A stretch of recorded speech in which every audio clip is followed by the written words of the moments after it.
Palavra da Verdade, com Hernandes Dias Lopes. Meus amados, vamos abrir a palavra de Deus no Evangelho de Cristo, conforme o relato de Lucas, capítulo 11. Lucas 11, versos de 1 a 13.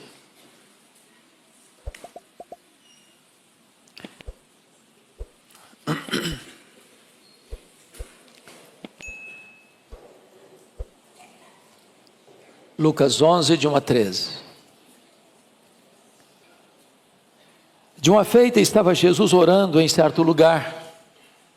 Quando terminou, um dos seus discípulos lhe pediu: Senhor, ensina-nos a orar, como também João ensinou aos seus discípulos. Então ele os ensinou: quando orardes, dizendo: Pai, santificado seja o teu nome. Venha o teu reino. O pão nosso cotidiano dá-nos de dia em dia. Perdoa-nos os nossos pecados, pois também nós perdoamos a todos os que nos devem. E não nos deixes cair em tentação. Disse-lhe ainda Jesus: qual dentre vós, tendo um amigo, e este for procurá-lo à meia-noite, e lhe disser: Amigo, empresta-me 3 pães, pois um meu amigo, chegando de viagem, procurou-me, e eu nada tenho que lhe oferecer. E o outro lhe responda lá de dentro, dizendo: não me importunes, a porta já está fechada, e os meus filhos comigo também já estão deitados. Não posso levantar-me para te dar. Digo-vos que, se não se levantar para dar-lhes por ser seu amigo, todavia o fará, por causa da importunação, e lhe dará tudo de que tiver necessidade. Por isso vos digo: pedi e dar-se-vos-á. Buscai e achareis. Batei e abrir-se-vos-á. Pois todo o que pede recebe, o que busca encontra, e a quem bate abrir-se-lhe-á. Qual dentre vós é o pai que, se o filho lhe pedir pão, lhe dará uma pedra? Ou se pedir um peixe, lhe dará em lugar de peixe uma cobra? Ou se lhe pedir um ovo, lhe dará um escorpião? Ora, se vós que sois maus sabeis dar boas dádivas aos vossos filhos, quanto mais o Pai Celestial dará o Espírito Santo àqueles que lhe o pedirem? Eu gostaria então de brevemente hoje tratar com vocês sobre a importância suprema da oração. E ela não é supremamente importante agora, sempre foi. Sempre foi. Quando você vai para as Escrituras, você vai ver que os patriarcas foram homens de oração. Abraão foi um homem de oração. Isaac foi um homem de oração. Jacó foi um homem de oração. José foi um homem de oração. Você vai encontrar Moisés, o grande legislador e libertador, como um grande intercessor da nação. Você vai encontrar Josué, o grande conquistador da terra prometida, como um homem de oração. Você verá o primeiro juiz, ou o último juiz de Israel, o mais importante deles, Samuel, dizendo para o povo: longe de mim pecar contra Deus, deixando de orar por vós. Os reis mais importantes da história de Israel foram homens de oração. Davi foi um homem de oração. Salomão foi um homem de oração. Asa foi um homem de oração. Josafá foi um homem de oração. Ezequias foi um homem de oração. Josias foi um homem de oração. Aí você adentra as páginas do Novo Testamento e você verá que João Batista, o precursor do Messias, o grande pregador, era conhecido como um homem de oração. Jesus, como um homem perfeito, um homem de oração. Os apóstolos todos foram homens de oração. Os pais da igreja foram homens de oração. Os pré-reformadores foram homens de oração. Todos os reformadores foram homens de oração. Os avivalistas, os grandes missionários, aqueles que impactaram a história com a presença do Evangelho, com a pregação do Evangelho, foram homens de oração. E hoje, eu gostaria que nós pousássemos os olhos e concentrasse nossa atenção no texto que trata de oração. E a primeira coisa a destacar é a primazia da oração. Então veja comigo no verso 1, algo interessante. Todos nós conhecemos João Batista como profeta e pregador. Essa é a grande marca dele. Mas é curioso que, muito embora os evangelhos não relatem nenhuma oração dele, aqui quando Jesus está orando, aproxima-se dele um discípulo, e a Bíblia não diz que discípulo foi este. E esse discípulo faz uma pergunta para Jesus, um pedido para Jesus. E o pedido é bem específico: Senhor, ensina-nos a orar. E ele linka isso, como também João ensinou os seus discípulos. Então João, o grande pregador, o grande profeta, o maior homem dentre os nascidos de mulher no conceito de Jesus, não só era um homem de oração, como ele também ensinou aos seus discípulos a orarem. E foi o exemplo de João, e muito provavelmente este era um discípulo de João no passado, que fez o pedido. Agora se aproxima de Jesus e não pede: Senhor, ensina-nos a pregar. Senhor, ensina-nos a falar bonito para atrair as multidões. Senhor, ensina-nos a fazer milagres. Não, o pedido foi este: Senhor, ensina-nos a orar. E por que eles fizeram esse pedido? Não só porque João ensinou os seus discípulos, mas porque Jesus, como homem perfeito, eles viram Jesus comprometido com oração. O evangelista Lucas, que retrata a humanidade perfeita de Jesus, é o evangelista que mais destaca a vida de oração de Jesus. Ele orou no seu batismo. Ele orou quando a multidão vinha ao encontro dele para serem curadas das suas enfermidades. Ele se retirou para um lugar deserto para orar. Ele passou a noite toda em oração quando foi escolher os 12 apóstolos. Ele orou lá em Cesareia de Filipe, antes de fazer a pergunta para os discípulos: quem dizem os homens ser o Filho do Homem? Ele orou lá no Monte da Transfiguração, quando o seu rosto resplandeceu e as suas vestes resplandeceram como a luz. Ele orou por Pedro, quando Satanás tentou enredá-lo para peneirá-lo como trigo. Ele orou por Pedro. Ele orou no Getsemane, com sangrento suor, na mais titânica batalha da história da humanidade. Ele orou lá na cruz, e por 2 vezes. A primeira e a última palavra da cruz foram 2 orações. Primeiro, intercessória: Pai, perdoa-lhes, porque não sabem o que fazem. A segunda, de rendição: Pai, nas tuas mãos eu entrego o meu espírito. Agora aqui, esse discípulo está pedindo prioritariamente para Jesus: Senhor, ensina-nos a orar. Talvez eu esteja falando aqui para homens e mulheres que têm longa experiência com Deus, anos de vida cristã. É possível que eu esteja falando aqui para homens e mulheres que têm experiências marcantes de vitórias, como ouvimos agora do Salmo 44, da vitória de Deus em resposta à oração. Mas eu quero hoje ousar-me a dizer a você hoje, a mim, a todos nós estamos precisando de nos matricularmos na escola de oração de Jesus. Eu quero aprender com Ele, eu quero aprender dEle, eu quero aprender aquilo que a palavra de Deus tem para me ensinar sobre esse assunto. E quando Jesus então vai atender a esse pedido, Ele vai ensinar uma oração modelo. E aí eu convido você para olhar comigo no verso 2. Então Ele os ensinou: quando orardes. E eu gosto da expressão quando orardes, porque não diz se orardes. A oração não é uma opção. A oração não é apenas para um grupo de intercessão da igreja. como se houvesse só um grupo da igreja que tem experiência ou conhecimento ou vivência da oração. A oração é uma experiência da respiração da alma de todo crente. Quando orardes.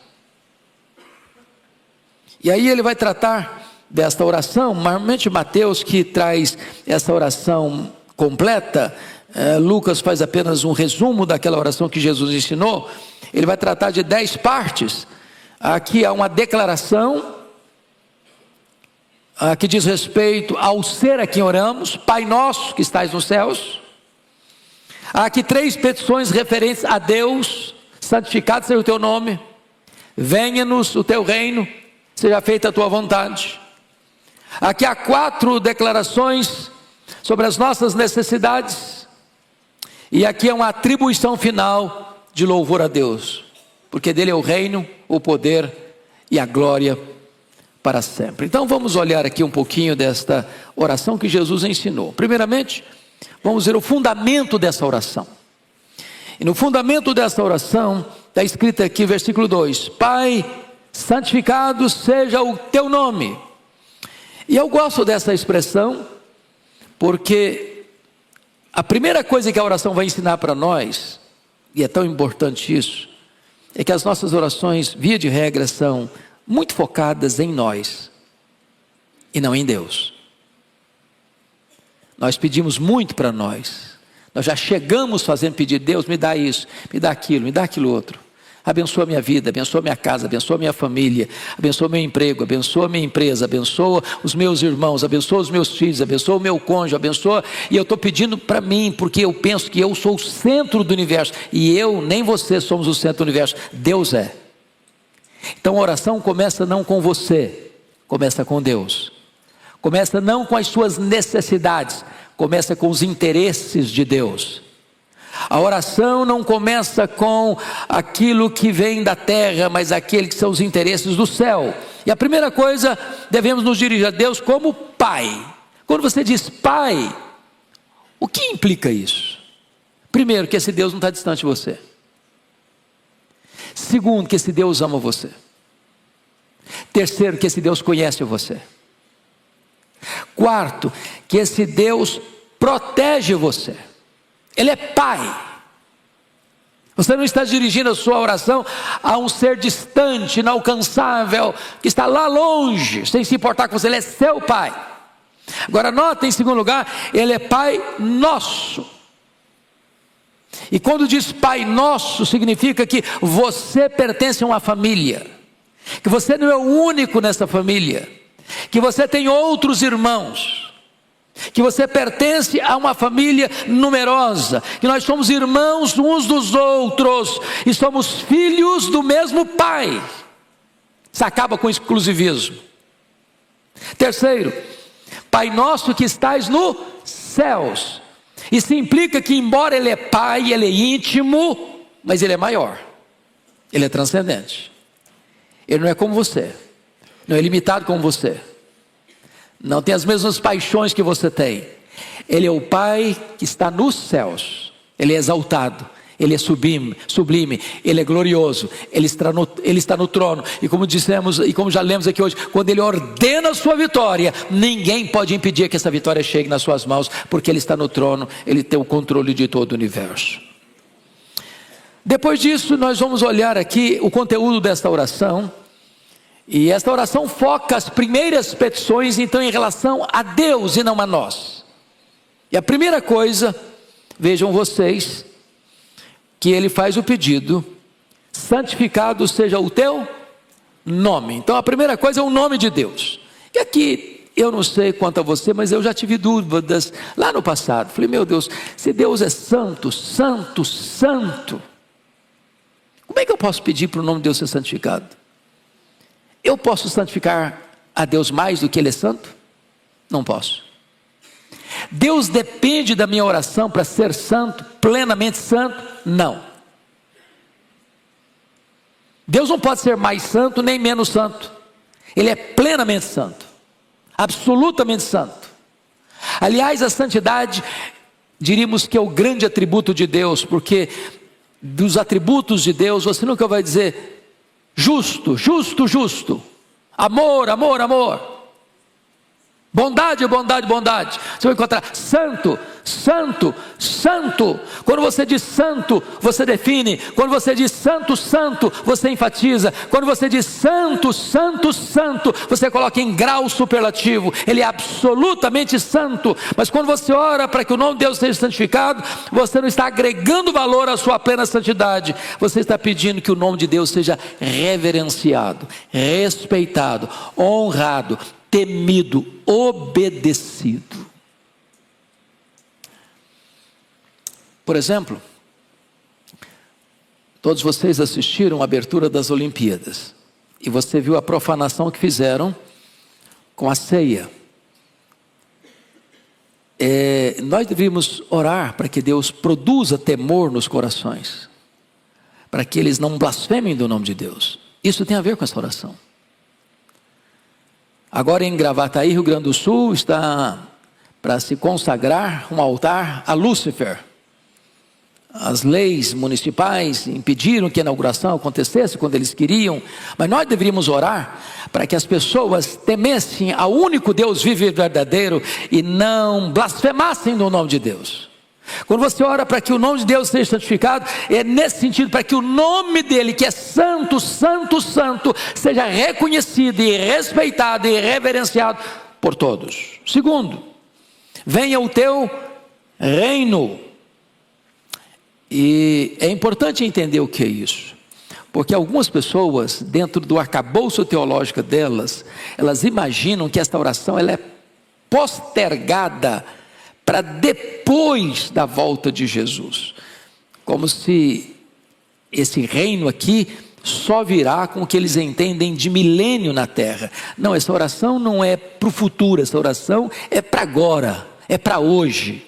E o que significa venha o teu reino? Significa o reino de Deus é o governo de Cristo no coração das pessoas. Quando uma pessoa é convertida a Cristo, o reino de Deus chegou até ela. Ela passa a estar dentro da jurisdição do rei. Ela foi transportada do império das trevas para o reino da luz. E o reino da luz é o reino de Cristo, onde o Senhor Jesus governa uma pessoa. Aí chegou o reino. Então não é possível eu fazer esta oração, venha o teu reino, e nunca abrir a minha boca para testemunhar do Evangelho de Cristo. Porque o reino vem quando? O reino vem quando alguém se submete ao rei. E quando é que alguém se submete ao rei? É quando ele é convertido ao Senhor, quando ele arrepende os seus pecados e reconhece Jesus Cristo como o seu Salvador. É isso que nós estamos pedindo.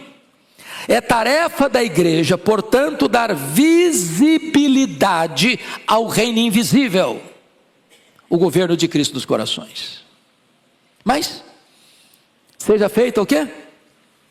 A tua vontade, assim na terra como nos céus, diz o texto de Mateus 6.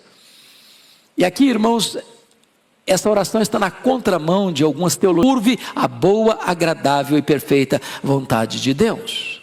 Então este é o conteúdo da oração, nas petições em relação a Deus. Mas agora, na oração de Jesus, ele vai trazer o conteúdo das petições em relação a nós. E tem 3 coisas aqui. Primeiro, necessidade presente, dívida passada, tentações futuras. É isso que eu preciso. Primeiro, necessidade presente. O que ele está pedindo para nós aí? O pão nosso, cotidiano, dá-nos de dia em dia. Agora vamos entender algumas coisas. Na petição, esse pão nosso tem a ver lá com o maná, lembra? O maná vinha todo dia, se recolhesse. Essa semana eu quero dar uma descansada no final de semana, então vou recolher 3 dias para eu não ter que recolher maná todo dia. O que acontecia com o maná? Apodrecia. O que Deus queria ensinar ao povo? Que você precisa depender de Deus a cada semana, a cada mês, a cada ano? Não, todo dia. Então, outra coisa, ele não está pedindo o luxo nosso de cada dia, ele está pedindo o pão nosso de cada dia. Outra coisa, não é um pedido egoísta, o pão meu, é o pão nosso. Implica aqui que eu tenho que ser o quê? Generoso. Terceiro, não é o pão para eu acumular, avarentamente. É o pão nosso, para eu distribuir generosamente. Então, o que o texto está querendo dizer é que Deus é o Deus que supre as nossas necessidades diárias e não a nossa ganância insaciável. Esse é o primeiro ponto. Por pão nosso de cada dia, é claro que está embutido aqui todas as nossas necessidades físicas e materiais. Quer dizer que Deus se importa em sustentar você, em prover para você o que você precisa. Segundo lugar, a dívida passada. Porque ele diz assim: perdoa-nos os nossos pecados. Lá em Mateus diz: perdoa-nos as nossas dívidas, assim como nós temos perdoados aos nossos devedores. E aqui está falando que pecado é dívida e dívida é pecado. A pergunta que eu faço a você é: se é perdoa-nos, não é perdoa as dívidas, não, perdoa-nos as dívidas. Não é perdoa os pecados, perdoa-nos os pecados. Deus não está perdoando o pecado, Deus está perdoando você. Você já percebeu quando a gente vai ler o texto, a gente corta esse pedacinho? Perdoa os pecados, não é perdoa os pecados, perdoa-nos os pecados, perdoa-nos as dívidas. A pergunta que eu faço a você é essa: qual é o tamanho dessa dívida que você e eu temos com Deus? Como nós poderíamos pagar essa dívida? Que dinheiro seria o suficiente para pagar essa dívida? Ou qual a montanha de sacrifícios que eu poderia fazer para quitar essa dívida? Quanto de oferta eu teria que dar para Deus para que essa dívida fosse quitada? E a resposta das Escrituras de Gênesis e Apocalipse é que eu não tenho como pagar essa dívida. Ela é impagável. Na parábola de Jesus, que ele ilustrou, é como se fosse uma dívida de 10 mil talentos lá no primeiro século, que representava 150 mil anos de trabalho, ganhando um denário por dia, que era o salário da época. Ou seja, impagável. E o que ele está pedindo? Perdoa-nos as nossas dívidas. De que maneira? Assim como nós perdoamos aos nossos devedores. Então Jesus condiciona o perdão da imensa e impagável dívida ao perdão que você precisa oferecer ao seu irmão. Não há perdão vertical sem haver a horizontalidade do perdão. Então deixa eu dizer uma coisa para você aqui. Você está magoado com alguém? Está brigado com alguém? Está de cara virada para alguém? Tem tempo que você não conversa com fulano, com Beltrano, com ciclano? Você daqui é tipo de gente que fala: pastor, eu sou porque eu não conheço a minha história. Se eu contar a minha história, o senhor vai me dar razão. Não dá para engolir o fulano. Não dá, não dá. Pois a Bíblia diz: você deve perdoar, assim como Deus em Cristo perdoou você. E se você não perdoar, não tem perdão para você. Jesus está ensinando o quê? A orar. Mas agora, além dessas dívidas passadas, agora tem as tentações futuras. E ele aqui coloca assim: não nos deixes cair em tentação. Mateus prossegue um pouquinho: mas livra-nos do mal, ou do maligno. Então, é muito importante entender, irmãos, que nós temos tentações, e não é pecado ser tentado. Jesus foi tentado. Deus teve um filho, seu único filho, unigênito, que não teve pecado, mas Deus não tem nenhum filho que não seja tentado. Não é pecado ser tentado. Deus não tenta ninguém, Deus prova. Satanás tenta. Qual a diferença entre ser provado e ser tentado? Quando Deus prova você para você para extrair o melhor de você. Quando Satanás tenta você, ele tenta você para tirar o pior de você. Quando Deus prova você para aprovar você. Quando Satanás tenta você para reprovar você. Quando Deus prova você para fortalecer você. Quando Satanás tenta você, ele tenta para derrubar você. Quando lá em Mateus 6, o Senhor diz, livra-nos do mal, a palavra lá é maligno, livra-nos do maligno, das ciladas dele, das artimanhas dele, dos estratagemas dele, das setas inflamadas dele, dos ardis dele.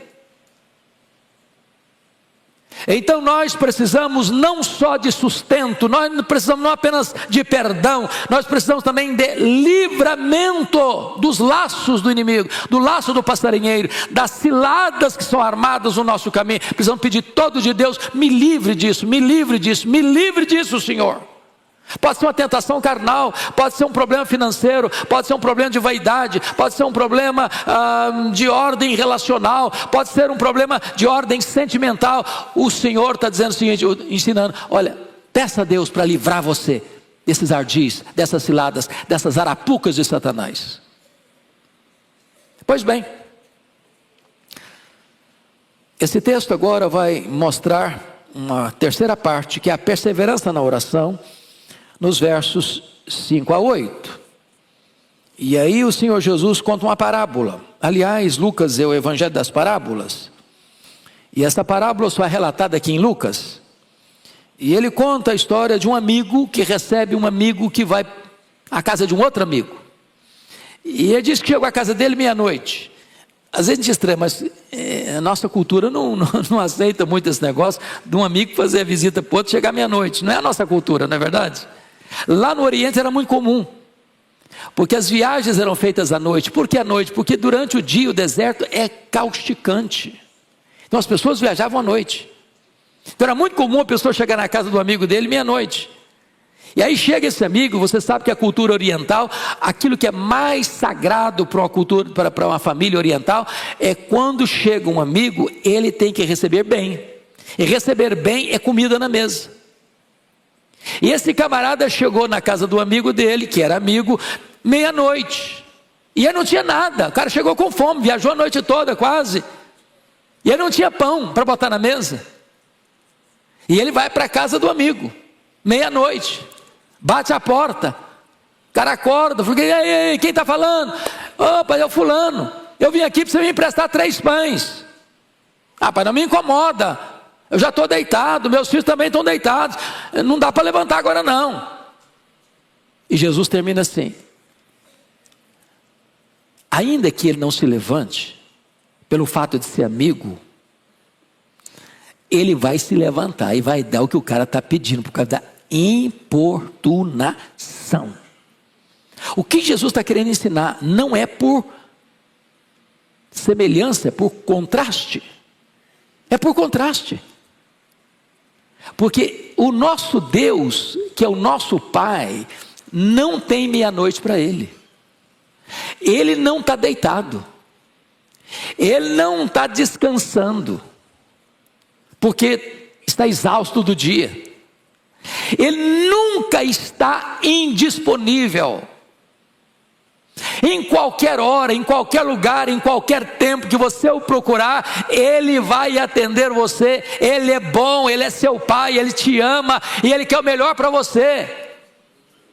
O que Jesus está falando é por contraste. Se esse amigo importunado, impaciente, revoltado de levantar da cama meia-noite para dar o que o cara está pedindo, quanto mais Deus, com tanto prazer, com tanta alegria, com tanta disposição, vai atender a sua necessidade, ao seu clamor.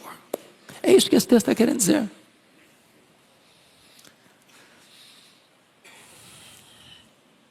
Pois bem, deixa eu encerrar, tratando agora da promessa da oração, versículos 9 a 13. Por isso vos digo, pedi, dar-se-vos-á, buscai e achareis, batei e abrir-se-vos-á. Pois todo que pede recebe, o que busca encontra, e a quem bate abrir-se-á. Então primeiro tem o pedido. Eu só chamo a sua atenção para o verbo pedir, buscai e batei. Está aqui no chamado presente contínuo. Sabe o que significa isso?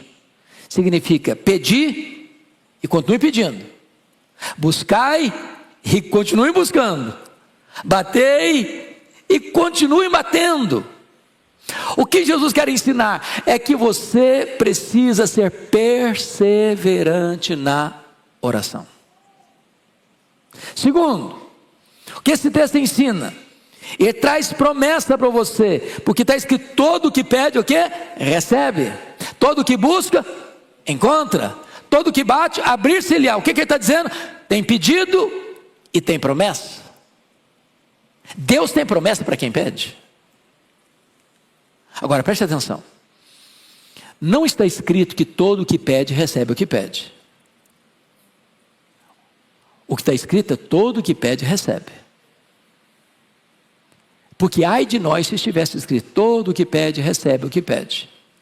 Porque a Bíblia diz que nós não sabemos orar como convém.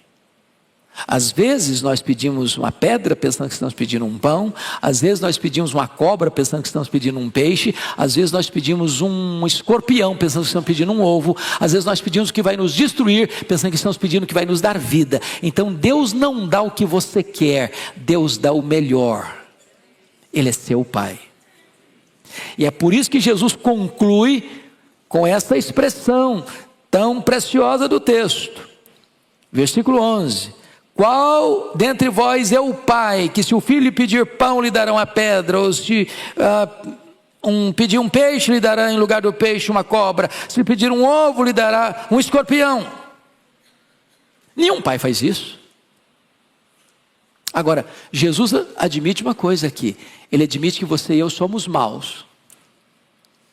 Se vós que sois maus, são os pecadores. Tem pai ruinzinho demais da conta, né? Tem pai que dá mesmo pedra para o filho. Tem pai que dá cobra mesmo para o filho. Tem pai que entrega escorpião mesmo para o filho. Nós somos maus. Mas mesmo sendo maus, a maioria de nós, se não todos nós aqui como pais, quem é pai aqui? Levanta a mão. Pai, levanta a mão. Eu tenho certeza disso. Vocês se desdobram para dar o melhor para seus filhos. A dor que lateja no corpo do filho dói mais em você do que nele. Se tiver um bife só para o jantar ou para o almoço, você vai dizer: eu perdi o apetite.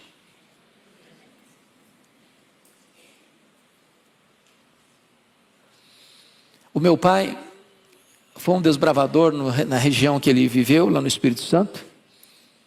E ele precisava andar a pé 42 quilômetros para comprar querosene, que não tinha luz elétrica, e comprar açúcar, porque logo que eu chegou não tinha plantação de cana ainda. Estava desbravando. E ele não tomava o café com açúcar, porque era o costume da época. Hoje é chique tomar café sem açúcar. Naquela época não. Naquela época o cara era pobre mesmo, não tinha dinheiro. E ele tomava café sem açúcar, porque o que tinha, ele dava para os filhos. Então, nós, sendo maus, sabemos dar boas dádivas aos nossos filhos. E aí, por contraste agora, Jesus diz assim: quanto mais o vosso Pai Celeste vos dará o Espírito Santo a quem lhe pedirem. Note que Mateus diz as coisas boas, mas Lucas fala o Espírito Santo. Por quê? Porque o Espírito Santo é a maior e a melhor dádiva de Deus a você e a mim. Ele nos é dado em resposta à oração. Isso me deu uma pulsada na alma hoje, viu, Orival? Meu Deus, nós já temos o Espírito Santo. Nós já somos habitados pelo Espírito Santo. Nós já fomos batizados no corpo de Cristo pelo Espírito Santo. Nós já fomos selados pelo Espírito Santo. Nós já temos o Espírito Santo em nós como o penhor da nossa redenção. O Espírito Santo já veio e para morar em nós, o nosso corpo já é o templo do Espírito Santo. O Espírito Santo está nos santificando. O Espírito Santo nos deu dons espirituais. O Espírito Santo produz em nós fruto. Mas eu posso ter mais do Espírito Santo. E eu vou ter mais do Espírito Santo. Ou o Espírito Santo vai ter mais de mim se eu pedir. Se eu pedir. Tem dádiva melhor que o Espírito Santo? Tem coisa melhor do que o Espírito Santo vindo sobre nós, tomando conta da nossa vida, nos enchendo, nos transbordando? Eu não sei dar as melhores dádivas, mas o Pai Celeste dá as melhores dádivas. A melhor dádiva que o Pai Celeste tem é o Espírito Santo. Porque com o Espírito Santo você tem todos os desenvolvimentos de todas as bênçãos espirituais. Que Deus nos abençoe, irmãos, para que nós tenhamos uma vida plena de oração.